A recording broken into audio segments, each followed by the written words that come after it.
Dwi Tak Tungtien. Saya Osman Haris alias Minjaki. Saya akan melanjutkan pembahasan filsafat yang kelima.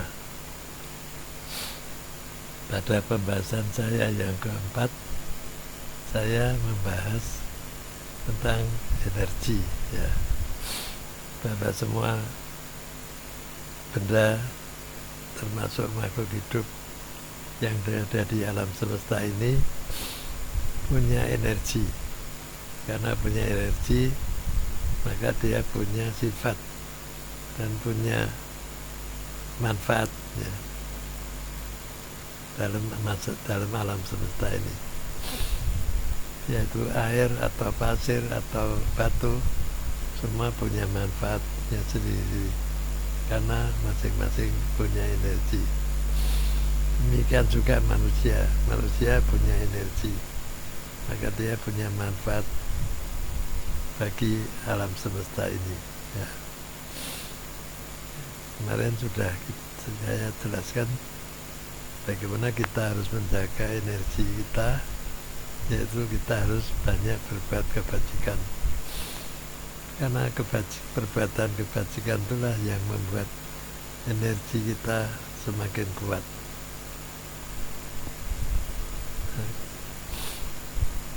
Kesempatan ini saya akan cerita tentang sejarah Tiongkok. Ada satu peristiwa besar di Tiongkok, yaitu pada abad 3 sebelum Masehi. Tiongkok itu pada zaman dinasti Zhou terjadi perpecahan, ya. Dinasti Zhou itu dimulai kira-kira abad 11 sebelum Masehi, ya, sampai abad 3 sebelum Masehi, sampai, ya, akhir abad 3 sebelum Masehi. Jadi dinasti itu memerintah Tiongkok secara resminya kira-kira 880 tahun. Tapi pada tahun 722 di Tiongkok pada zaman dinasti Zhou itu terjadi perpecahan, ya.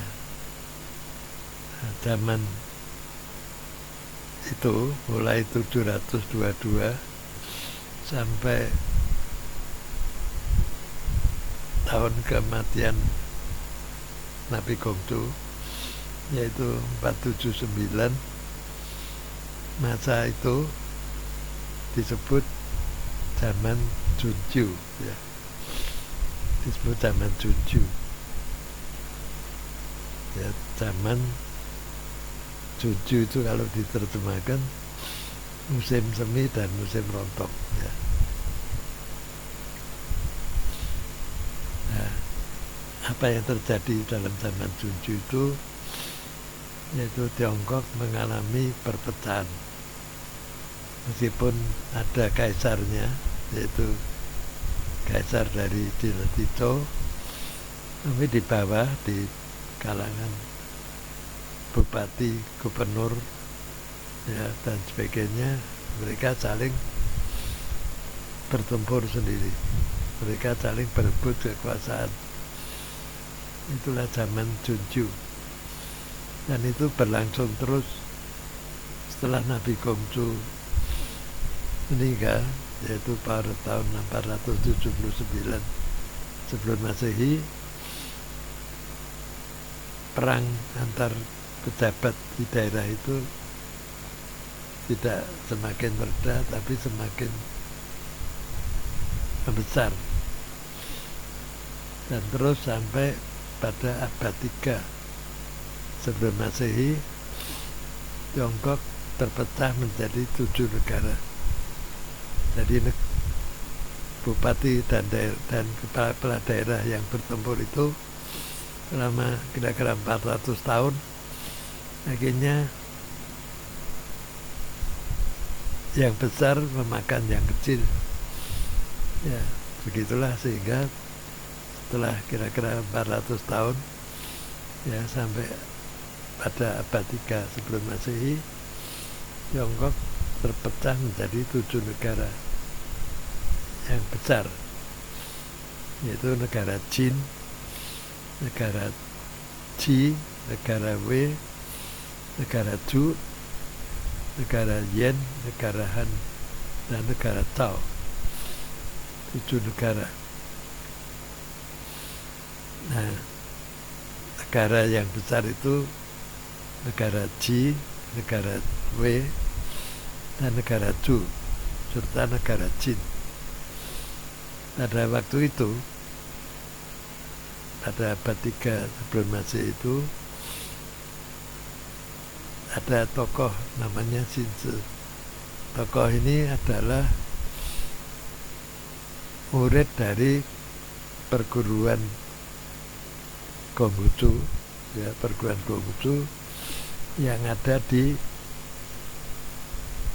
negara Qi. Ya.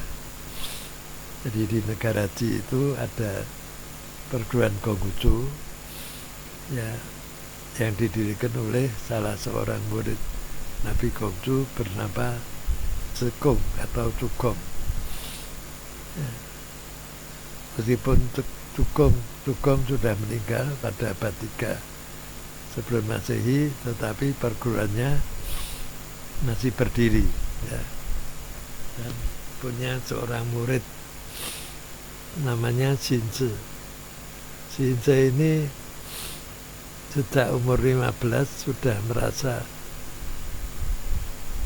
gelisah ya, karena Tiongkok keadaannya terpecah belah. Meskipun Xinzi masih remaja umur 15, dia sudah memikirkan nasib negara. Maka dia pergi ke negeri Qi. Xinzi orang negeri Tao, tapi dia pergi ke negeri Qi untuk belajar di perguruan Nabi Konghucu, perguruan Konghucu itu yang didirikan oleh Cukong. Ya. Xinzi sekolah di situ sampai lulus di negeri Qi, kemudian menjadi pejabat di negeri Qi. Sampai umur 40 tahun, Xinzi tidak menemukan tokoh ya di negeri Qi yang diharapkan ada tokoh kuat di negeri Qi yang bisa diajak untuk mengembalikan Tiongkok menjadi satu negara kembali. Bukan 7 negara, tapi satu negara yang utuh. Xinzi merasa kecewa tinggal di negeri Qi. Pada usia 40 tahun dia keluar. Lalu dia mencari negara lain ya, yang kira-kira bisa diharapkan untuk menyatukan kembali Tiongkok yang sudah terpecah menjadi 7 negara itu. Xinzi mikir-mikir, akhirnya jatuh pilihannya pada negeri Jin. Ya. Xinzi orang biasa, bukan apa-apa, tapi dia punya cita-cita yang sangat mulia dan sangat sulit untuk dilaksanakan. Tapi Xinzi punya keyakinan kalau ada negeri, ya salah satu negeri dari 7 negeri itu, tentu saja negeri yang kuat, mau kerjasama untuk mengalahkan 6 negara yang lain, maka Tiongkok bisa bersatu. Xinzi mencoba datang ke negeri Jin. Di sana rajanya namanya Jin Chao-wang. Ya, Jin Chao-wang itu waktu ketemu Xinzi, juga kurang percaya ya, bagaimana satu negara bisa menaklukkan 6 negara lain yang besar-besar. Jadi negeri Ju, negeri Ji, dan negeri Wei itu negeri besar. Ya kalau negeri Jin melawan 3 negara itu sekaligus sulit ya, tidak mungkin ya. Apalagi kalau harus menaklukkan 6 negara. Raja negeri Jin waktu itu Jin Chao juga ragu-ragu terhadap usulan Jinze untuk menaklukkan 6 negara yang lain. Tapi Jinze meyakinkan bahwa kalau negeri Jin mau kerjasama dengan dia akan berhasil, pasti akan berhasil untuk menaklukkan 6 negara lainnya, yaitu dengan ajaran Nabi Gongzhou ya. Lalu Jinze menjabarkan apa rencananya untuk mengalahkan 6 negara lain. Nah, Jinze membuat skenario ya.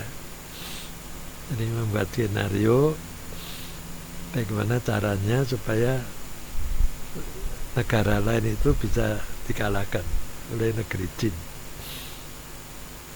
Itu Jinze menjabarkan skenario-nya kepada Raja Jin, yaitu Jin Chao.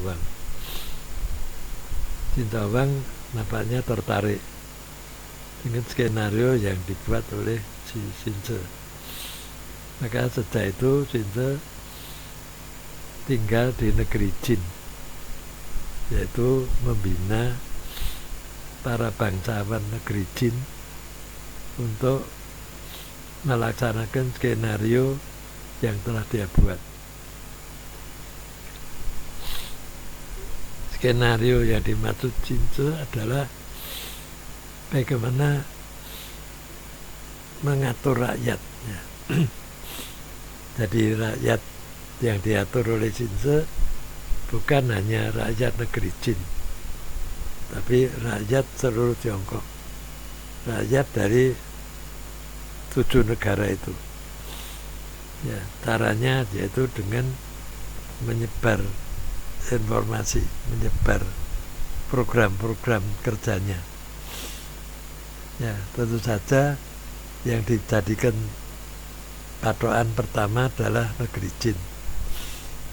Pertama yaitu menurut Jinze, rakyat itu harus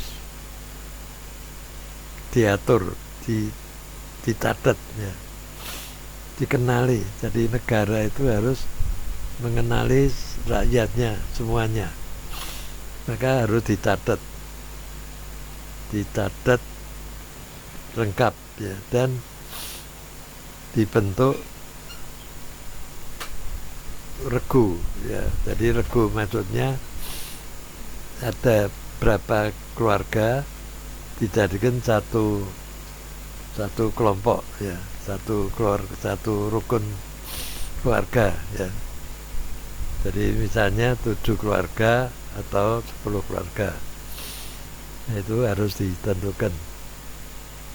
Misalnya 7 keluarga, dipastikan 7 keluarga itu menjadi satu rukun keluarga ya. Dari anggota 7 keluarga itu dipilih pengurusnya ya, 2 orang paling tidak yang mengurusi 7 keluarga itu. Artinya memperhatikan kesehatan ya, pendidikan ya, pekerjaan dan sebagainya. Jadi 7 keluarga ini bersatu dalam satu rukun keluarga, Lalu mereka 7 keluarga ini harus berjuang untuk membina kehidupan mereka dengan baik sebaik-baiknya. Kalau ada kesulitan, maka keluarga satu rukun keluarga tadi yang terdiri dari 7 keluarga bisa bekerja sama dengan rukun keluarga yang lain. Ya. Jadi terjadi kerjasama yang lebih besar. Nah ini diatur oleh negara. Maka negara harus menyusun organisasi dari penduduknya. Jadi penduduknya atau rakyatnya itu betul-betul terorganisir ya, dengan baik. Itu yang ditentukan oleh Sinja dulu. Sehingga di dalam masyarakat itu, dalam masyarakat negara itu, semua rakyatnya terkendali, tertata dan terkendali. Tidak ada yang sengsara, tidak ada yang hidup sendiri, tapi semuanya hidup saling tolong-menolong dengan teman-temannya, ya, sesama warga. Kalau rakyat bisa bersatu demikian, dimanapun dia berada, baik di negeri jin maupun di negara-negeri lain, mereka secara sukarela membentuk rukun keluarga, maka seluruh Tiongkok itu menjadi kuat, ya, menjadi rakyat yang kuat, rakyat yang berdisiplin dan hidup sehat. Dengan cara berorganisasi seperti itu, maka ekonomi rakyat bisa ditingkatkan. Karena semuanya bisa diatur. Misalnya pertanian bisa diatur, dikerjakan bersama-sama. Kalau ada yang gagal panen, temannya bisa membantu. Para nelayan juga bisa mendapatkan ikan dan menjual ikannya secara bersama-sama. Kalau sekarang seperti koperasi begitu, jadi semuanya terorganisir, teratur. Jadi semua rakyat itu tidak pernah merasa sendirian, tapi selalu punya kelompok, ya, sebagai warga negara suatu negara. Nah, itu dari rakyatnya. Kemudian oleh Sinja, orang-orang pandai itu diberi tugas di negara manapun mereka tinggal, didekati, dikenal oleh Sinja, dihubungi oleh anak buahnya, ya. Dia membuat satu jaringan bagaimana para orang-orang pandai di seluruh Tiongkok itu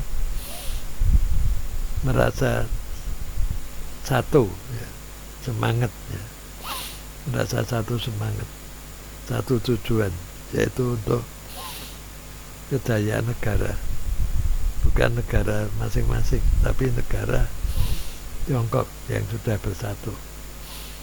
Ini contoh-contoh seperti ini. Juga Sinja menyatukan huruf, ya, huruf Tionghoa, huruf Tiongkok, bahasa Tionghoa dulu hurufnya belum seragam, masih banyak, masing-masing negara itu mungkin belum seragam bahasanya. Oleh Sinja diseragamkan, semua diseragamkan menjadi bahasa yang lebih baik, yang lebih standar. Hurufnya diseragamkan, ya. Kemudian membentuk kesatuan mata uang, ya. Meskipun Sinja di negeri jin, tapi Sinja sudah mikirkan bagaimana membentuk mata uang yang sama, dan itu bisa diterima oleh rakyat seluruh negara. Ya, akhirnya pada saat Since sudah kira-kira umur 80 tahun, mendekati 90 tahun, negeri Jin sudah bisa menaklukkan 6 negeri yang lain, ya. Dan pada tahun 245 sebelum Masehi, ibu kota dinasti Jin ya sudah jatuh ke tangan Raja Jin yang pada waktu itu kaisarnya adalah Jin Sewang, ya, cucu dari Jin Sewang. Ya, Jin Sewang ini kemudian berhasil untuk menyatukan Tiongkok, ya, sehingga satu hal yang penting yang sampai sekarang diakui oleh pemerintah Tiongkok modern, ya, bahwa negeri Jin itu berjasa, negeri Jin berjasa telah kembali menyatukan Tiongkok dengan menundukkan 6 negara yang lain. Nah, dan semua orang tahu, semua orang Tionghoa tahu, para sejarawan di Tiongkok juga tahu bahwa negeri Jin itu bekerja sama dengan Jin Sewang, dan Jin Sewang menulis kerja dengan Sinci, ya. Jadi keberhasilan negeri Jin menyatukan Tiongkok itu tidak lepas dari pemikiran Sinci. Sinci menulis buku, bukunya banyak, tulisannya banyak, ada kira 300 bab. Tapi kemudian buku Sinci ini hanya diterbitkan 32 bab. Kalau kita baca buku Sinci yang 32 bab itu sudah nampak, ya, bagaimana dia menuliskan semua programnya itu, semua skenario-nya itu ke dalam bukunya itu, ya. Jadi kalau ditulis, tulisan Sinci itu ditulis dalam bahasa Tiongkok modern sekarang, ya, kira-kira ada kira-kira 600 halaman, ya, tulisan dalam huruf Tionghoa bahasa modern, ya. Itu kira-kira 600 halaman, ya, bukunya. Dan itu kalau kita baca itu sangat rinci, menyiapkan semua skenario-nya untuk menyatukan Tiongkok.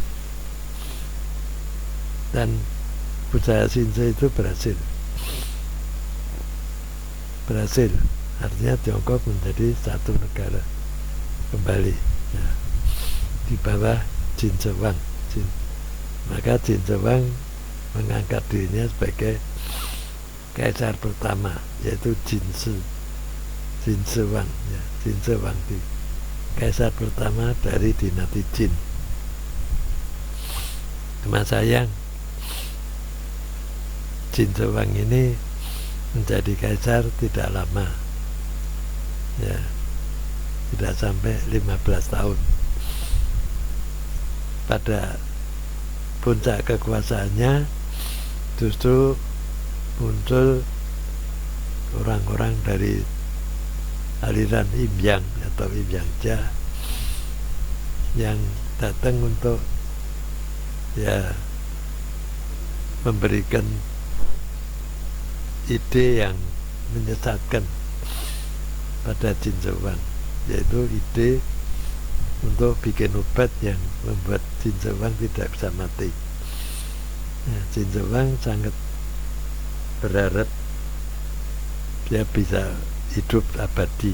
Oleh karena itu tawaran orang Imyangja yang bernama Cao Cao itu sangat menarik hatinya, maka Coko diberi posisi yang baik di negeri Jin, dan Coko inilah yang kemudian membuat negeri Jin itu, negeri Jin yang sudah berkuasa bagi seluruh Tiongkok ini menjadi lemah. Kemudian negeri Jin jatuh di tangan Liu Bang, yaitu yang kemudian Liu Bang mendirikan dinasti Han, ya. Begitu ceritanya.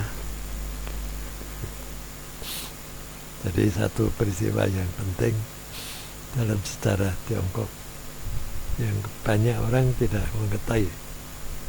Bahkan banyak orang